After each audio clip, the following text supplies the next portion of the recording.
Is there anyone in this participants? Let's see. We have Christian. Okay, we do have a quorum. We are just, if you want to wait another minute, we do have a few other trustees who have not joined yet. We are waiting for John, who said he was coming, and we also have Cheryl Cronin. Yeah, let's wait a minute. I know that I just was communicating with Cheryl, and she'll definitely be coming. Yep. And John confirmed with me yesterday that he was going to be here this morning too. And Jeff Hawkins is on, correct? Yes, I see him. Okay. Yep, I'm on.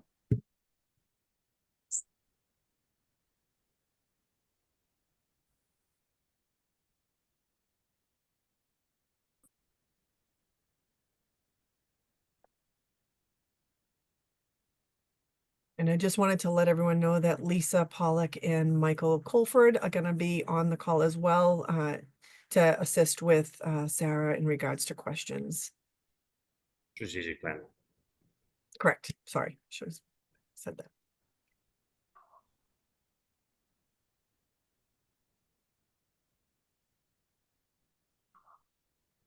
Just going to say it for now. Just a reminder, this meeting is being recorded. If any member of the public would like to sign up for public comment, they can do so via the chat. Hey, Cheryl. So we're just missing one. If you'd like to start, Ray, just to stay on schedule. John is in the attendees. I'm sorry? John is in the attendees section. Oh, can you upgrade him as a panelist? Yep, got him. Thank you. All right. Why don't, if he's there, then why don't we Can you just wait? forward the slides, Amanda, for me? Sure. Thank you. Sorry, guys. Hey, welcome. Good morning.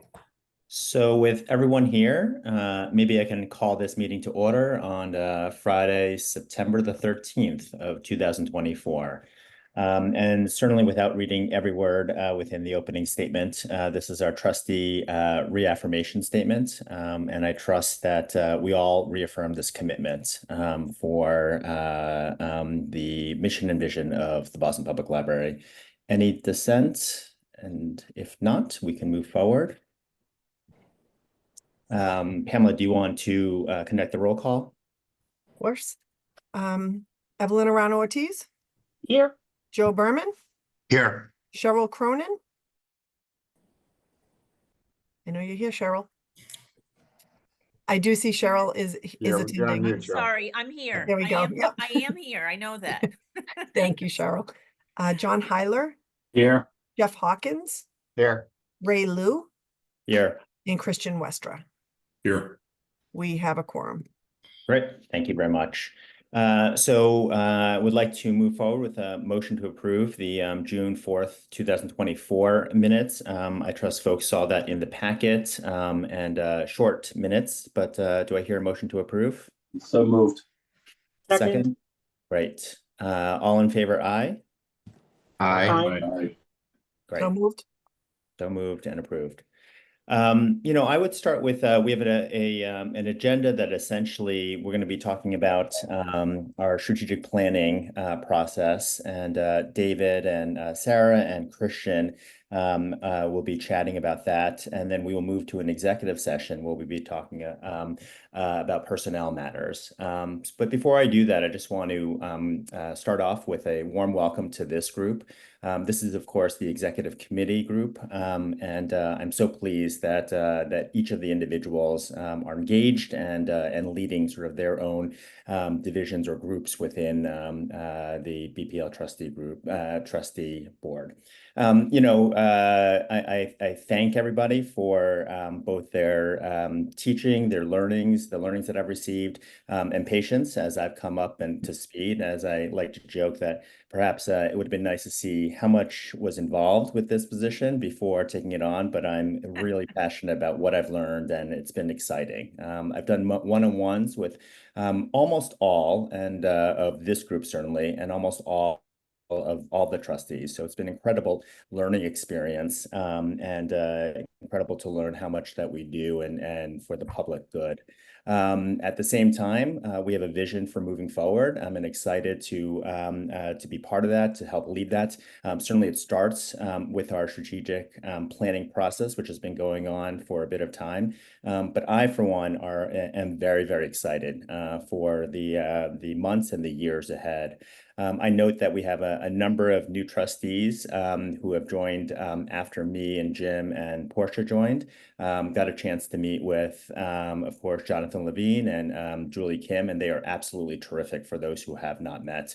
Many of you may have crossed paths with them in Boston, and they are eager also to roll up their sleeves and contribute to the mission of what we do. So I see a really bright future for what we do. I'm excited to continue to meet members of our leadership group within the trustees, but also David and his team, which are doing a fantastic job. Lots of ups, lots of positives throughout the summer, but some challenges. And David and his team have done well going through those challenges.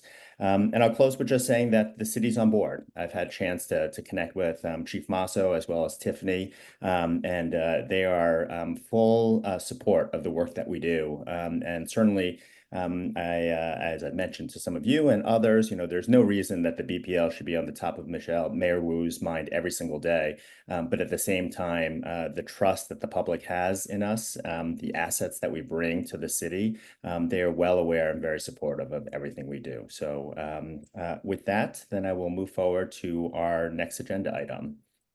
I think you can fast forward. So just to tee things up, we can rewind one slide, I guess. Folks here know that we've undergone a strategic planning process, which is one of the major reasons and one of the reasons that I'm so excited to be joining as chair during this time. I think it's a really interesting and important inflection point for the Boston Public Library. I think the process has gone past its midpoint and is really coming together. Christian has been the trustee leader for this committee, and the conversations have been rich. And we have a subcommittee of this group for a strategic planning committee. We also have a smaller executive group that also helps lead this. For the next, let's call it 10, 15 minutes, I wanted David and Sarah to perhaps lead us through where we are right now. Christian jumping in as the trustee leader, adding color and anything else that he'd like to share. And then maybe a little bit of discussion and Q&A, but also would love guidance and consensus from this group on really how best to communicate and ensure that we have the buy-in and the richness of discussions with the broader trustee group. So with that in mind, I'll hand this over to David. Thank you, Chair, and I will be passing the baton in a second to Sarah, but I want to give some opening remarks to build on Ray's. This clearly will be the most important thing, or one of the most important things the library staff, trustees, community will do, and charts our course, hopefully for the next 3, 5, 10 years in varying degrees of specificity. The core of the activity is February through November as currently planned.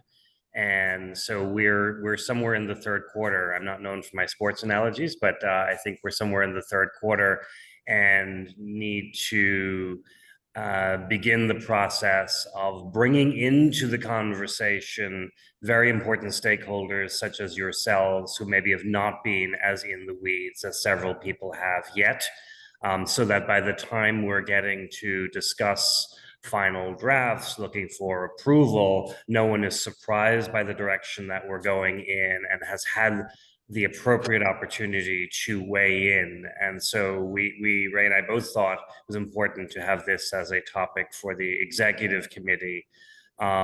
We will do a version of this at the full board meeting at the end of September, maybe with slightly more detail if it's ready to go.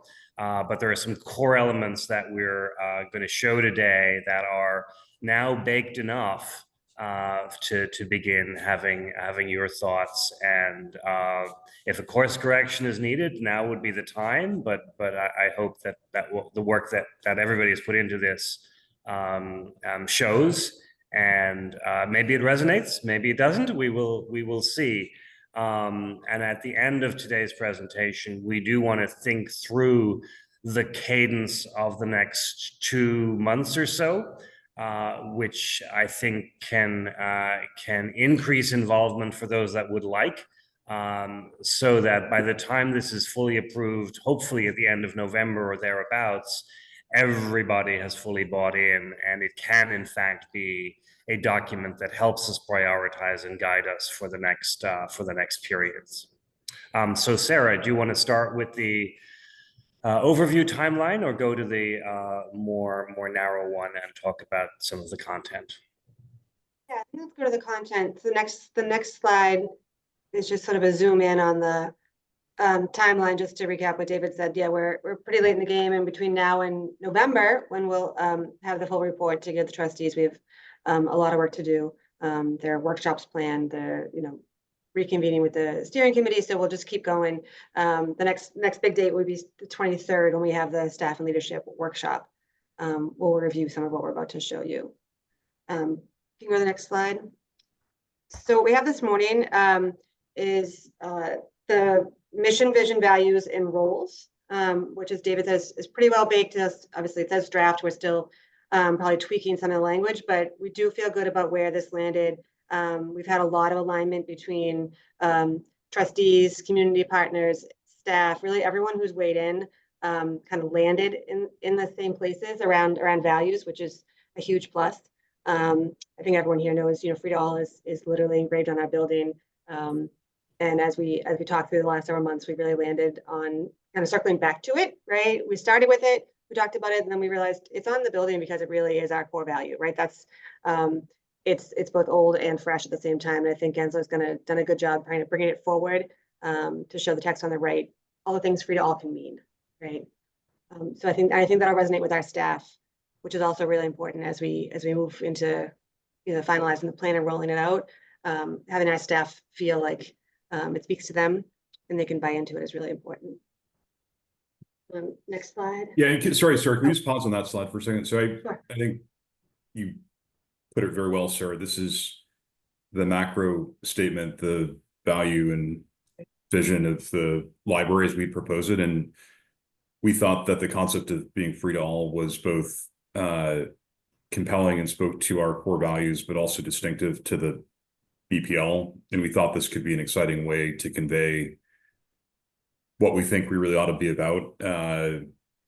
The taglines you can see to the right are a way of reimagining, in one sense, how Free to All could be conveyed and disseminated to the broader public. Is it worth just pausing briefly here to see if this resonates with people? I like it.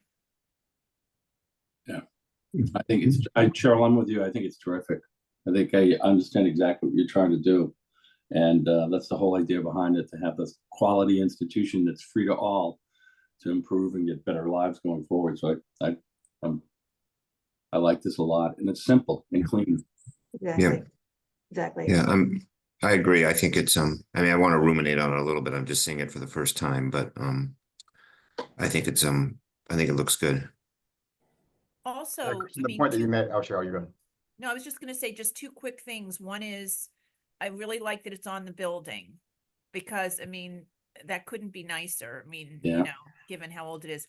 And second of all, I think if we were looking at this a couple of years ago, we might have been like, free. Well, does that just sort of connote, you can walk into the library for free, but I think we're living in a world today, just frankly, like in the presidential campaign, where the word freedom has just taken on, it's a lot bigger meaning than what free or freedom might have meant in the old days. Yeah. So it feels very contemporary.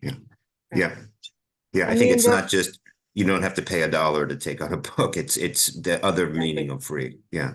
Amanda, can you please open up the microphones of both Michael Colford and Lisa Pollock, who are also, as I mentioned earlier, on this call, and just in case they want to add any kind of comment?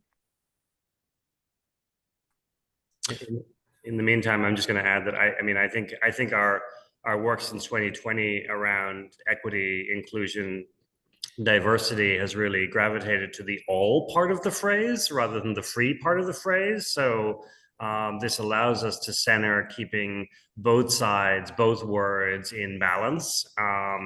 And I'm very positively reacting to the right-hand side as well, 100%. because it's discover and play and think and connect. And some of those are action verbs, and they are journey verbs in our lives. And so I think while this may not be new, it is bringing new intentionality about this value to consciousness, which I think works really, really well.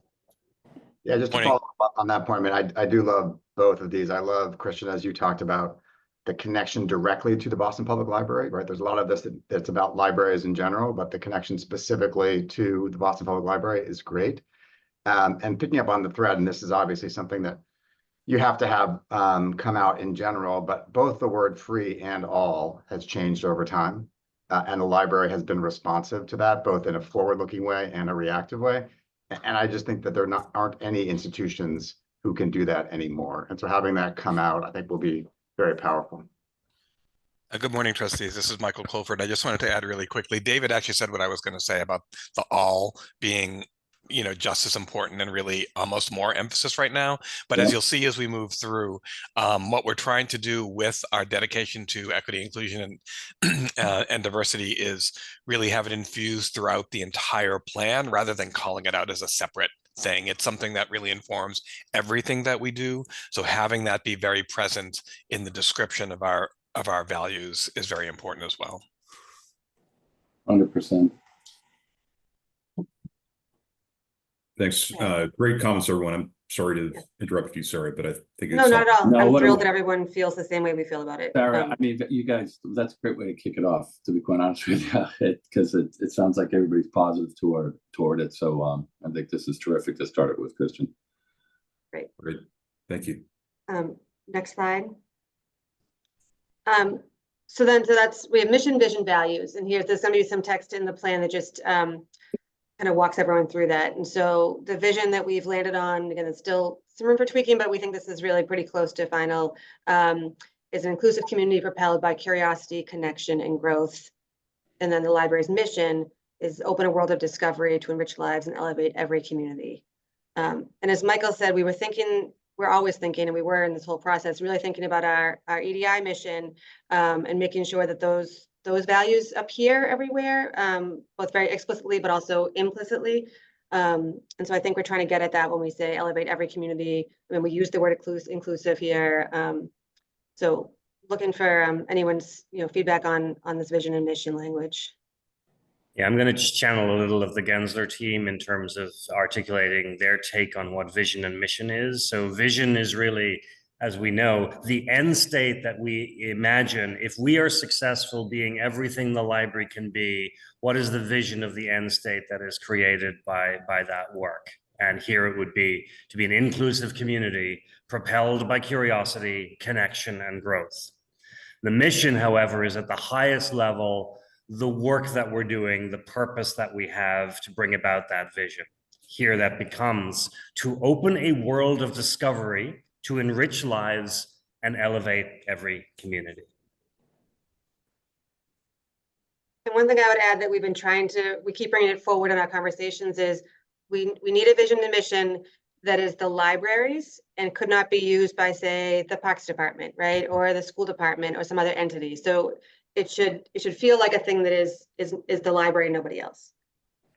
Yeah, I guess and I'm only seeing this for the first time, and I know it's maybe dated or how you would plug it in, but the knowledge component here kind of lacking. And the whole idea is that the library has always been free to all, and it's to gain knowledge.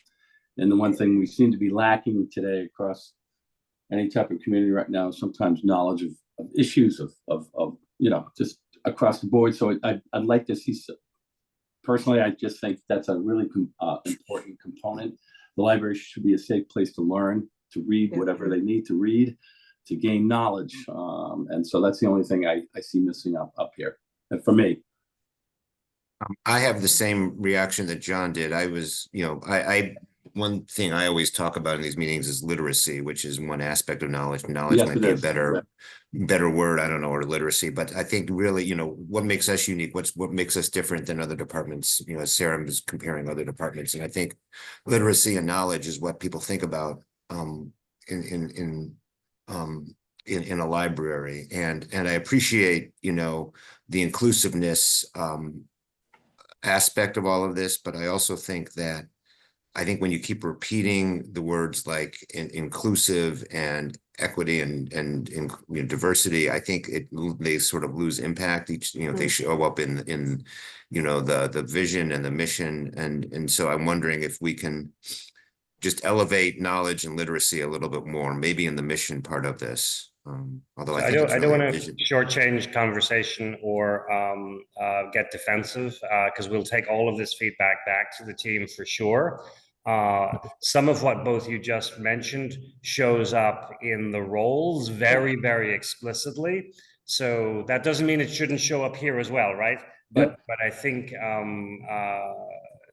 you may be pleased with what comes next as well, but it still begs the question of whether it should show up at this. Well, stage. I mean, but David, this is these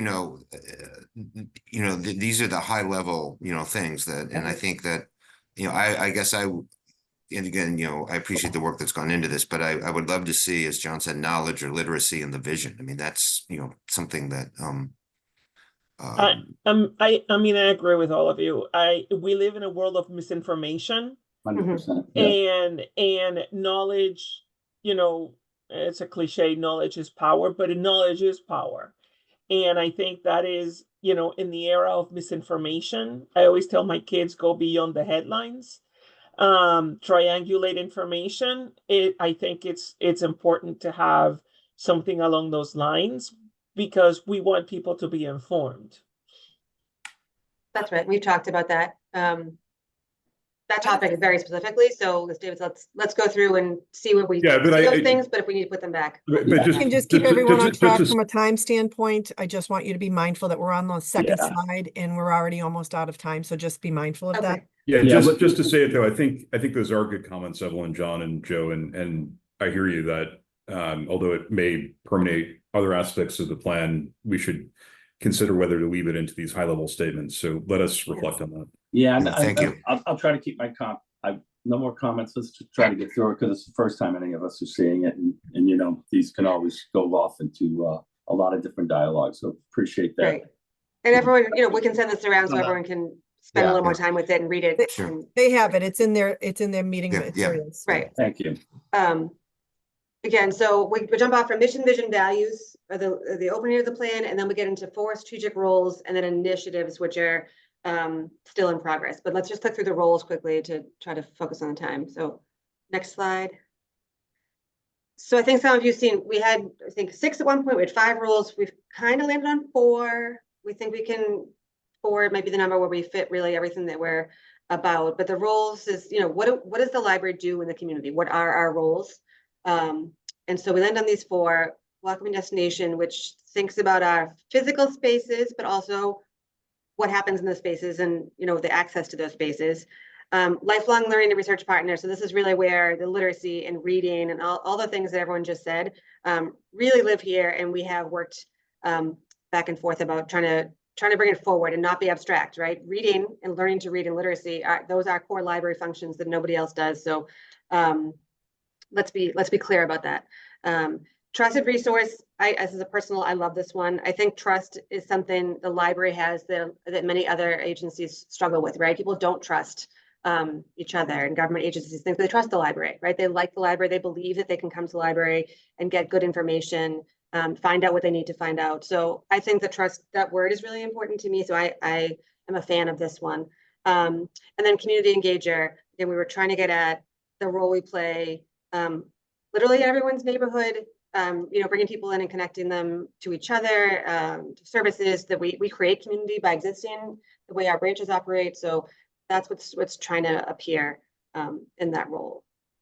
Yeah, I think that's a great summary, Sarah. And just to provide the context for people, the idea is that we would, when we drill down a level, have a host of strategic initiatives, which we would want to correlate to one of these wedges, one of these strategic roles. So I think the question for the group here is, does this seem like the right segmentation of roles that the library should have going forward? Are we missing anything big that you think we ought to have in here? Looks, yeah, I thought about this. I think it looks good.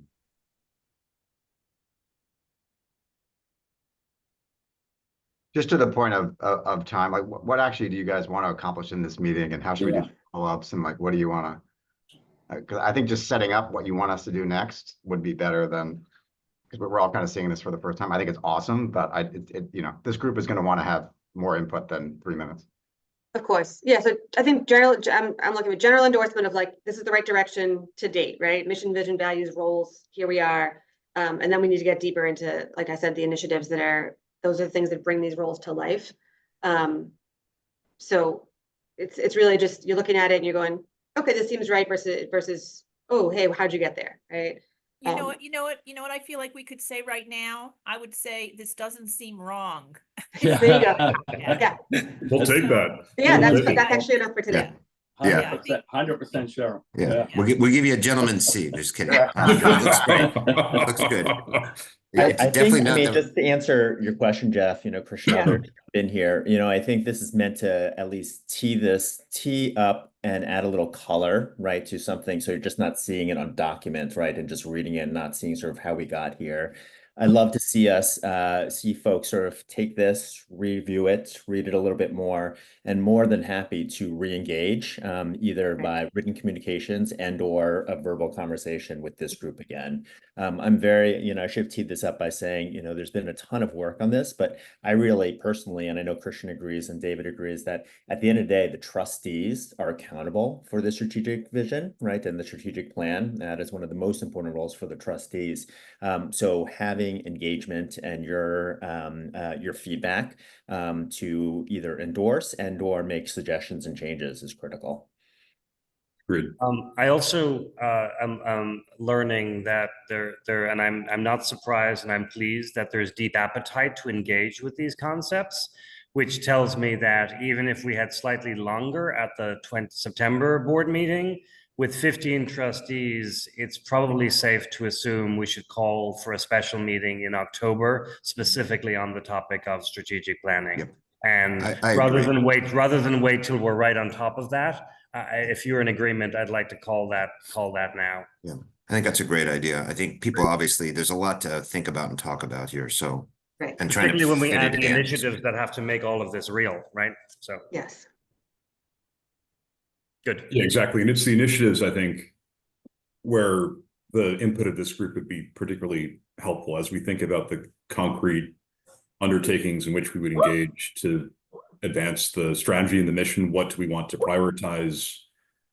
I think having, and we're still at the point where we're coming up with ideas as to what those might be. I think we'd welcome other ideas, but we'd also certainly welcome this group's help in prioritizing or suggesting prioritization. So having that special meeting would be a good idea from my perspective. So I have a procedural question. You know, and I'm just putting my project manager hat on. You know, typically, you know, when you have a project and you're going through this, then I don't know, I'm just trying to figure out from a governance perspective, what I typically see, what we call a toll gate, right? It's like when different phases of the project happen, you know, there is a toll gate where, you know, a steering committee, you know, signs off to move on to the next stage. And to me, that's what I'm calling procedural matter and governance.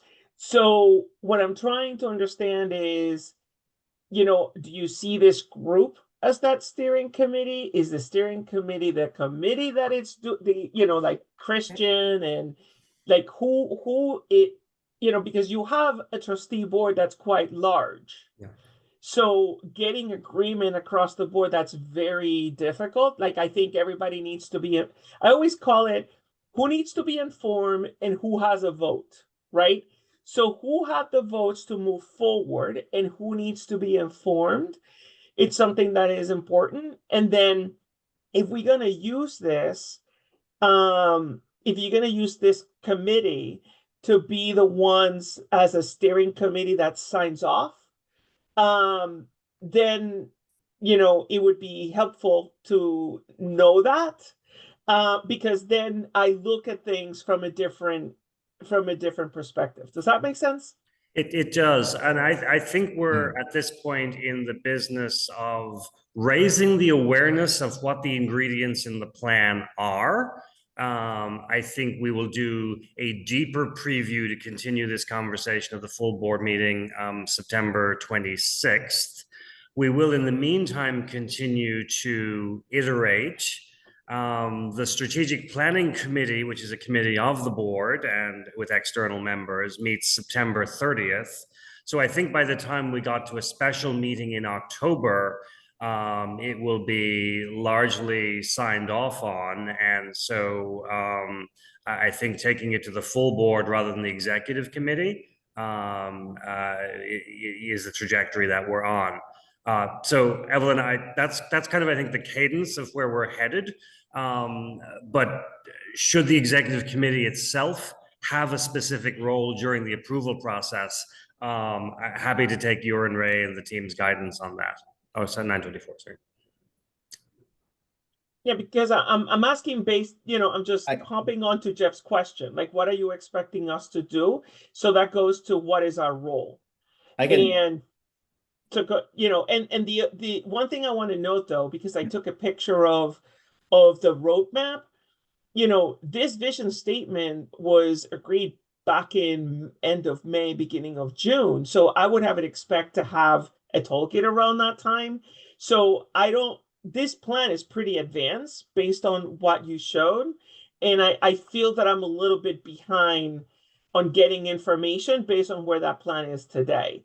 So I think it would be important to define what is the role of this committee, what are the expectations, because we need to ramp up pretty quickly if we want to stay in this plan. I can take a swing at this. So this was one of my first questions when I joined in as chair, and I had this conversation with both Christian and David and others. This is at least one person's point of view, and in the classic RACI matrix, Evelyn, thinking about the same way. At the end of the day, that's why I started, and this is open for discussion. The full board is ultimately accountable. Right? At the end of the day, that is what a board's function is. That's good board governance. Everyone gets a vote at that time. At the same time, the board doesn't have the bandwidth or the ability to go deeper into the weeds, right? And they need to be certainly informed along the way, but they just can't. We just don't have enough cycles to be able to sort of have them really course correcting along the way. So the board will need to take a recommendation from a group, right? And that's what your question is in terms of the stage gate. Christian, jump in here anytime, but I've always seen the Strategic Planning Committee as a subcommittee of the trustees as being sort of that gating factor along the way, and basically being responsible for making the recommendation to the broader full board. That doesn't take anything away from the executive committee, which I think sort of sits in this in-between stage, so to speak, right? The gating factor in decision-making, I think, to make a recommendation does come from the Strategic Planning Committee, which Christian is leading. The full board vote, the full accountability would be at the full, would be with the complete board of trustees. That being said, this group is a really important group of stakeholders that sort of sits in between the recommendation and the final board vote, right? So I don't know whether this group has final decision-making authority on anything, but that's just one person's view. And Christian, David, Joe, others, just jump in. I agree with that. That's definitely consistent with how I think we're seeing it, right? We have I don't think we drilled down on the infrastructure, but we have a strategic planning committee that meets regularly every month or two. It has trustee representatives, Jose, Joe, Cheryl, me, as well as David and members of his team and stakeholders. And so that group is meeting and iterating and diving very deeply into this.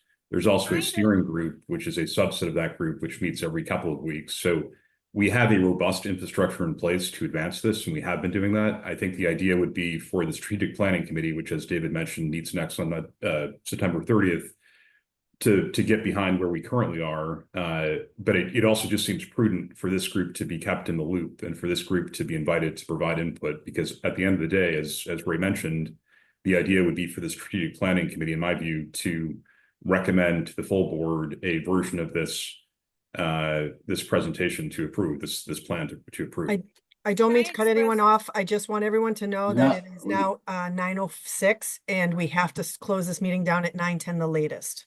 Can I just express a slightly different view? And this may be a skunk at the garden party problem which I'll just be, the one dilemma with having the strategic committee be kind of the final sort of gate before the full board is that I just think, you know, stakeholders have a different view than trustees. I mean, it is our job as trustees to factor into all of this a little bit more aggressively than outside stakeholders. Practical considerations, budget, management, can you implement all those kinds of things? And I just worry that the weight of the steering committee membership puts the full board in a position where those factors that are our responsibility aren't being considered enough. So anyway, just a thought. I think we have, I think it's a fair statement, Cheryl, although we've invited all trustees to take part in all of those meetings and everyone would be welcome on the 30th. I don't know that that also rules out having this group, this executive committee, really dig in and provide comments on this, on the plan as it currently is in draft form. I'd welcome that. I think all that input would be helpful, but at the end of the day, the full board will need to approve a version of this draft strategic plan. Christian, I'm just going to say that, yeah, I appreciate the, you know, extension of the invite to those meetings. I did attend one, and it's difficult from an outsider of the committee to participate because there has been so many conversations that in the one that I participated in and I decided not to continue to participate is that I'm not privy to all the conversations. So I was lost most of the time. So I didn't feel it was good use of my time. So that's why I, you know, I like the presentation that you all doing today, because to me, it's more of a, what would I am accustomed to see at a steering committee level. You know, I see the strategic planning committee as the project team. You know, they're the ones who are into the weeds, working through the issues, working through the conversations, and they're really into the weeds. But then you need sort of like that next level up to use it as a sounding board, getting the feedback.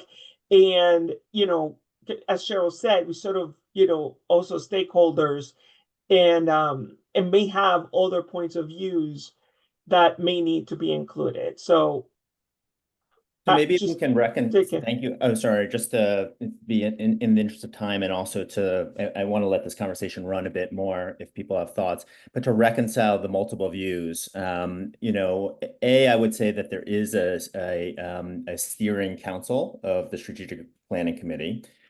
B, I would say that clearly this group is such an important group of stakeholders and that reflect the broader trustee group, which, as I just said, would be really difficult to get everybody's sort of input all the time. It's clear to me, at least, that this group should at least meet, not just perhaps in October, to the point that this is already sort of moving fast, but perhaps earlier, right? And I think maybe even more than happy to have sort of additional meetings, and that may be one in September, and maybe one in October, for this group to really sort of roll up their sleeves and provide meaningful input. Yeah, I think that's a great suggestion, Ray. And I hear you, Evelyn and Cheryl, and I would certainly welcome this group's more active involvement.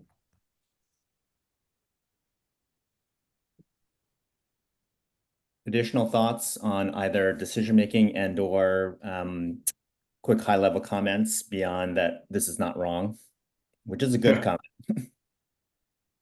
I'm taking some consolation from the fact that these are more process questions and getting to the finish line than they are content critique. So I'll take that as a plus, but also take it seriously.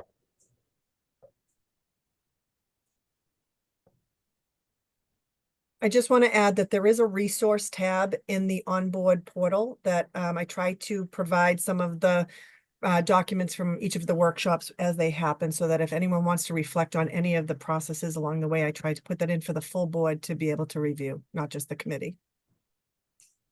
And again, you know, my thanks to not just the trustees who are on the steering group and strategic planning committee, but all of the members of the community and our lead staff members with Sarah, Michael, and Lisa, who've been a lot of that behind the scenes work that's now front and center.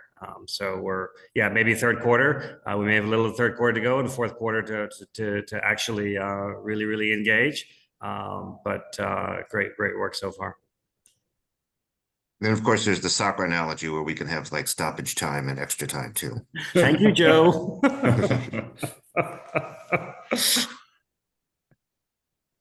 Do you want to Yeah. continue on with the slides or No, we it's, you want to said maybe- 9:10, we can, I think we can shift gears.